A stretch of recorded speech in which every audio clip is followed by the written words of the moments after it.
परीक्षेमध्ये आणि स्कॉलरशिप परीक्षेमध्ये तुम्हाला त्रिकोणाची संख्या मोजणे या घटकावर एखादा प्रश्न येत असतो का? मग त्यावेळेस गोंधळून जायचं नाही आणि नुसतं ते त्रिकोणाची संख्या मोजत बसायचं नाही. त्यासाठी एक ट्रिक आहे बघा, खूप सुंदर ट्रिक आहे बघा. फळ्यावर मी 3 त्रिकोण काढून दिले तुम्हाला. आता हा एक त्रिकोण पहा. काय करायचं, आधी त्रिकोण किती आहे ते मोजून घ्यायचं बघा. 1 2 मोजले. मग त्या दोघांची काय करायची, बेरीज. किती आली बेरीज? 3. म्हणजे याच्यामध्ये किती त्रिकोण लपलेले? 3. आता बघा हे कितीच कटे की नाही? मग यामध्ये काय करायचं, अशी संख्या लिहून घ्यायची. 1 2 3 4 5 6 लिहिली का? आणि सगळ्यांची बेरीज करायची बघा.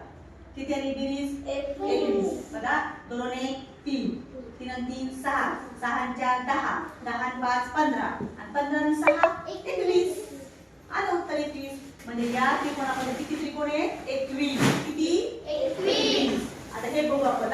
लिहून घ्यायचं 1 2 3 सगळ्यांची बेरीज करा. किती आली बेरीज? 6. म्हणजे या त्रिकोणामध्ये किती त्रिकोण लपलेले? 6. ठीक छान आहे की नाही? इथं मोजत बसायचं नाही. जर तुम्ही तिथं मोजत बसला तुम्हाला लागेल अर्धा तास. आणि पटकन असं हे ट्रिक वापरायची आणि त्रिकोण मोजून मोकळं व्हायचं. तुम्हाला समजलं?